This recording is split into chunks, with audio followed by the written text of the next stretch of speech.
Hi. Welcome to Coffee with a Counselor with North Range Behavioral Health. Thanks for taking a coffee break with me. My name is Hannah and I work at North Range Behavioral Health as a mental health therapist with the Young Child and Family team, offering family therapy and other range of services for kiddos 0 to 6. Today, we are going to be talking about different activities for kiddos 0 to 6 and their families to help us through the summer.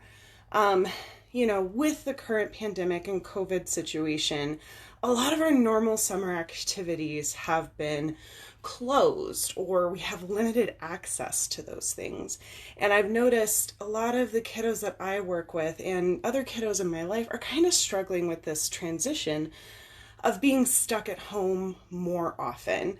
And some of the parents that I talk to are also kind of like, I'm running out of activities to do. I'm kind of just like, feel like I'm in this rut or I'm stuck or, how do I help my kiddo through the frustrations of not being able to do what they're used to doing over the summer. And so I just wanted to share some ideas with you today on how to help with that. Maybe some things to spark your own creativity to survive the rest of the summer until we get back to maybe more somewhat of a typical routine, depending on, what life looks like. So go ahead, sit back, enjoy yourself, and let's have a coffee break together.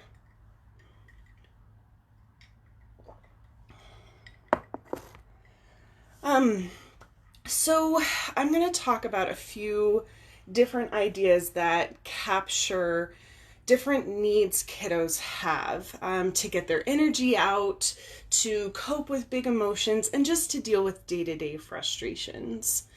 But I want to start off with one of the first key components of helping kiddos cope with big emotions, work through daily frustrations, and help them engage more in what you're trying to get them to engage in.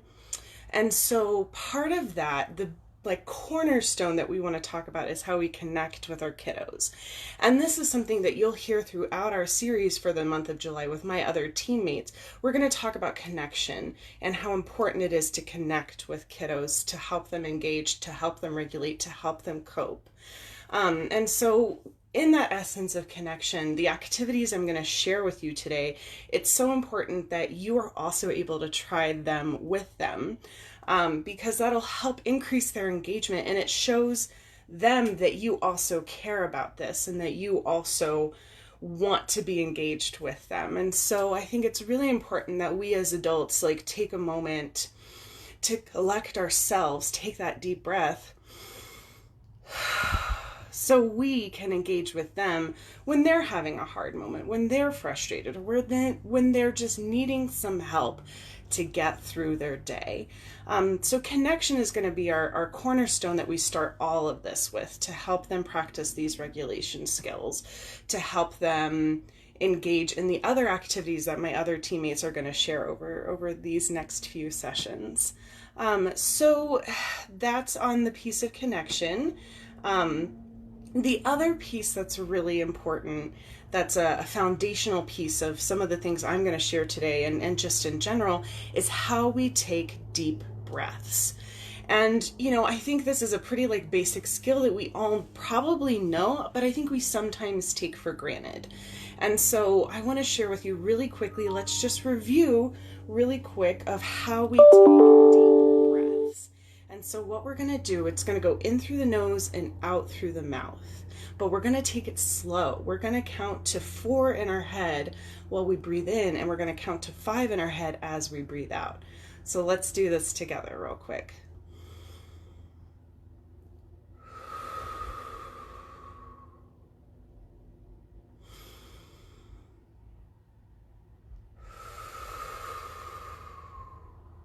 That's pretty slow, right? I think sometimes when we get caught up in the mix of it, we tend to go too fast and not give ourselves the opportunity to slow down. And so that's why I think it's helpful to take these slower, more intentional deep breaths in through the nose, out through the mouth. Now, a fun way that I have learned to teach kiddos how to take these deep breaths, there's a few different ways. One way, we can imagine we're smelling a flower and then blowing the petals off of a flower. Even if you have a flower in your home or like a fake flower, you can even utilize that of like you're smelling the flower and then blow the petals off a flower. Another way is the birthday candle trick. So you hold up a finger and we pretend that it's a birthday candle. So we're going to take a deep breath in so we can blow out that candle. Another way, a silly way, because when we're working with little kids and we're trying to help little kids, we got to incorporate being silly sometimes. And so what we're going to do is we're going to put our bunny ears on top of our head. And then we're going to breathe in and breathe out. Our bunny ears go up and down while we breathe. And so that's a fun little way to get kids to kind of like engage in some silliness. Because when kiddos are having big emotions or big frustrations, we definitely want to connect with them and validate their experiences and help them calm down. And part of that calming down, we need to mix it up a little bit. We need to lighten the mood as well after we empathize and after we connect with them. And so those are some of the activities I'm going to show. I'm going to get kind of silly today. And that's, that's part of working with kiddos and raising kiddos. We gotta tap into our silly side. Sometimes we need to tap into our inner child to help connect with them better. So far we've talked about how we connect with kiddos, the importance of connecting and engaging in these activities with kiddos, and we've also talked about how we take deep breaths. So now I'm going to move on to some different ideas to help kiddos get energy out. One thing I have heard a lot of over the course of this quarantine and, parks not being open or not being able to access parks as much, or, I know the pools are always such a huge summertime activity, and I know some of them are slowly opening up, but with social distancing and wanting to keep our families safe, it could be a little bit more complicated to access those normal activities that help kiddos get those energy levels out throughout the day. One common thing I always hear and that I was raised with and that I bet a lot of y'all could connect with is the idea of like, just go run it out, go run your energy out. And so you send kiddos outside, they're just running around, they're playing, which is great. There's nothing wrong with running around and playing, but I wonder if sometimes you have noticed, or you've noticed for other kiddos or friends of yours have noticed that for some kiddos, running around just doesn't get that energy out. Sometimes it can actually amp them up more, and sometimes it makes it more difficult for them to calm themselves down. And so another piece, a really important piece of this that we can focus on is called proprioceptive needs. Big fancy word for movement-based activities, pushing, pulling, and lifting heavy objects. And so this is really important that we're using our muscles and we're engaging our muscles in different ways to get those energy needs met, to help them get those energy out so they're not all crazy by the end of the day. I bet y'all, like some people have experience of like, oh, my child is just wild by the end of the day and I don't know how to slow them down. This may be helpful to try with them. So in talking about those proprioceptive needs, or lifting, pushing, pulling heavy objects, we can use our body weight in those exercises. And so this is something, again, when I was talking about connection earlier, this is something I want you to try with your kiddos. And in all of this, you may find, in engaging in this with your kids, it might help you regulate and cope too, because they're experiencing frustration. We're probably experiencing some frustration as well. So with these proprioceptive needs, I have some different ideas that you can try. And so I'm going to try to give examples as best as I can and try to explain through them as best as I can so you can try them with your kiddos later. So the first one I want to introduce is wall push-ups. Being honest, I'm not great at push-ups. I don't like getting down on the floor and trying to do push-ups, but wall push-ups make it way easier, and it helps get our arms moving back and forth, and it's easier for kiddos as well. And so what you're going to do is you're going to stand in front of a wall, And you're gonna get your feet about 1.5 to 2 feet away from the wall. And then you're gonna put your arms out like this, and your hands are gonna be flat against the wall. And then you're gonna lean in towards the wall and push back out. Pretty simple. And the thing we want to notice is while our feet are away from the wall and our hands are against the wall, we want to keep our body as straight as a pencil as we can. So we can really just focus on how we're moving our arms and how our arms feel during this activity. So that's wall push-ups. That's one thing to try. And again, we want to example and model this for our kiddos so they know what they're doing and they know that you're engaged with them. The next few are going to be more active-based, movement-based, where they're going to need some space to move around. So that's something to just kind of think of where do you have space to move around? Whether it's in your living room or in the kiddo's bedroom, or if you have a nice shady spot outside, that would be another great location to try some of these. So again, in thinking about those movement needs where we want to engage more muscles instead of just running and running and running, here are some different ideas of activities you can do. The other one is frog or bunny jumps, whichever one you think your kiddo would prefer. And that's where you just squat all the way down and you jump up. You can change this a little bit and change it to little frog jumps or big frog jumps, little bunny jumps, baby bunny jumps, and big bunny jumps. So that's a different way to like change the intensity level, and it also helps them kind of tune in of like, oh, I'm doing a little jump or I'm doing a big jump. So more bodily awareness in that activity. So that's bunny jumps. And then, or frog jumps. And then this one I think is a tried and true that we have all, done in our lives is the crab walk. Fortunately, it's very hard for me to demonstrate in here, but the crab walk is, you're on your feet, you're on all fours, but you're on your back like this instead of, like a bear crawl where you're on all fours crawling forward. You're more facing backwards and crawling on your hand and feet. I bet your kiddos already know how to crab walk. And that could be a fun way to engage them as well. If you're trying to get them to engage in one of these regulation skills or calming skills, you're like, oh my gosh, I forgot how to do a crab walk. Can you teach me how to do a crab walk? And then they can show you and you get down on the floor with them. So crab walk is a great one to get those proprioceptive or movement, pushing, pulling muscle sort of exercises in. The next one, I already kind of mentioned it, is bear crawl. Crab walk, but just reverse. You're on all fours and you're crawling around like a bear.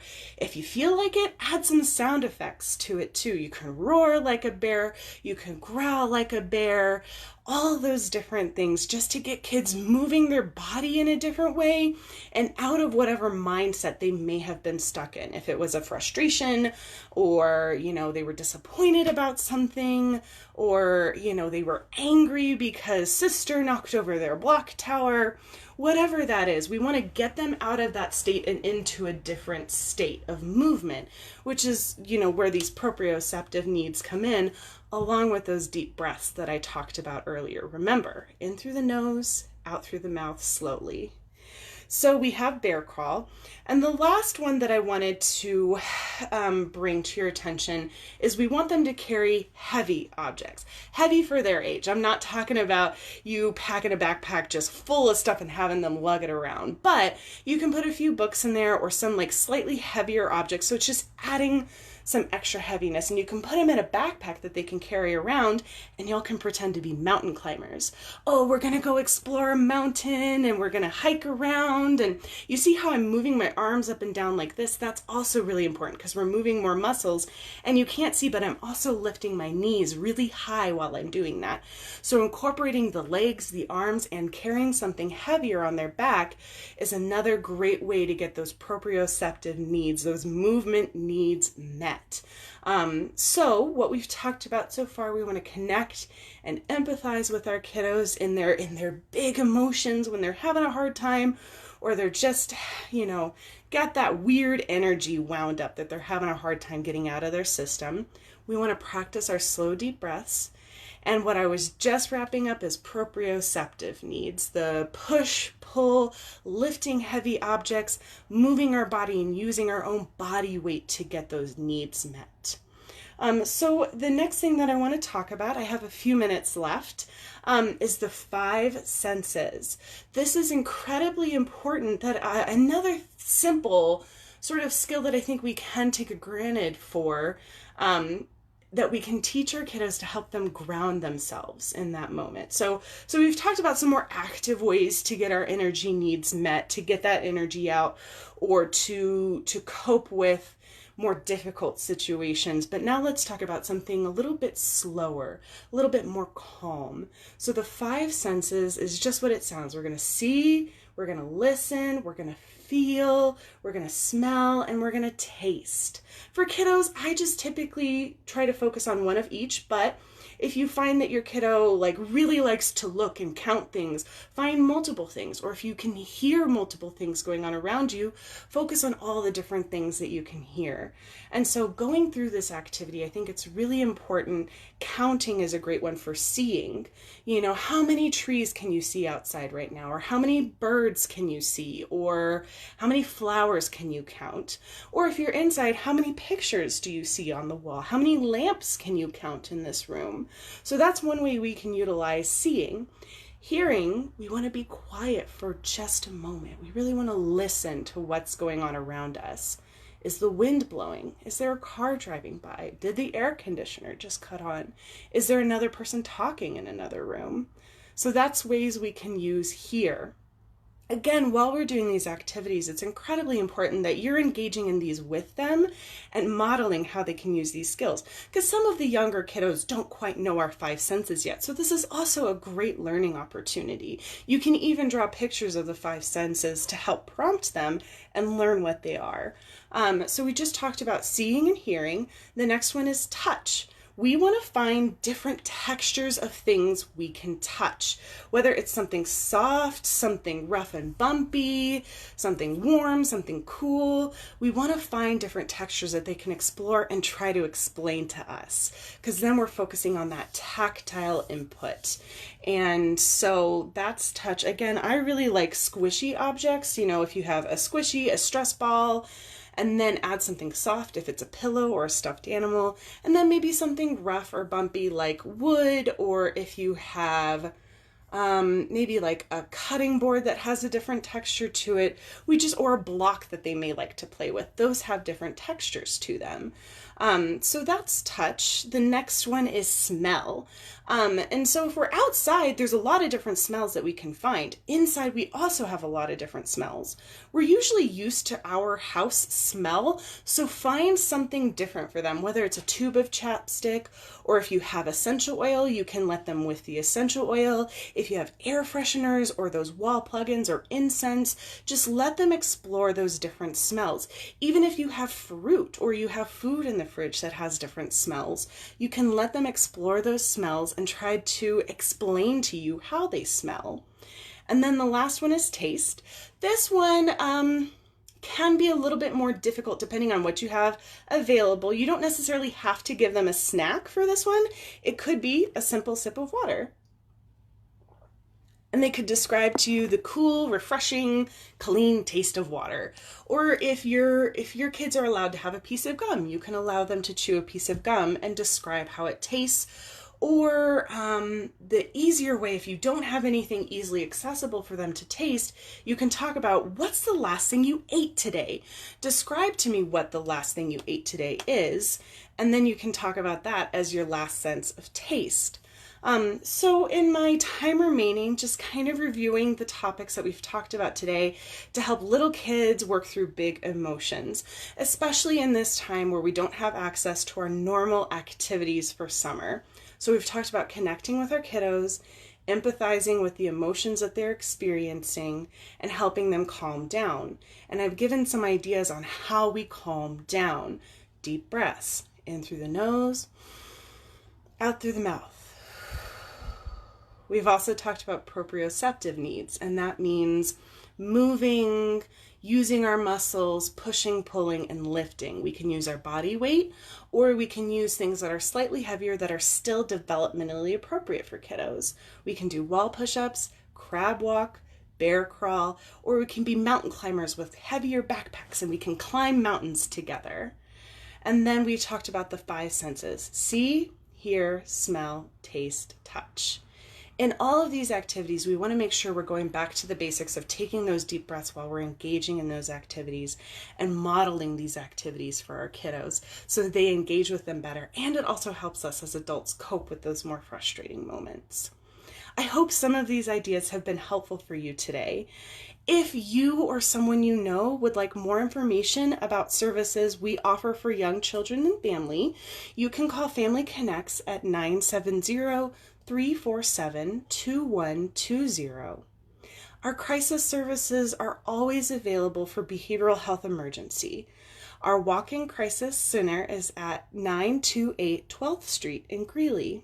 You can also call to access our crisis helpline at 970-347-2120. Or you can text TLAK TALK to 38255. Also, if you're just needing someone to talk to and you just need some support in the moment, you can call our warm line at 970-347-2359. Again, thank you so much for joining me today. I hope you have a wonderful day and a wonderful summer, and I hope something was helpful for you today. Don't forget to tune in the next few Fridays of this month in July. My other teammates will be talking about other important topics for our younger kiddos 0 to 6. Bye.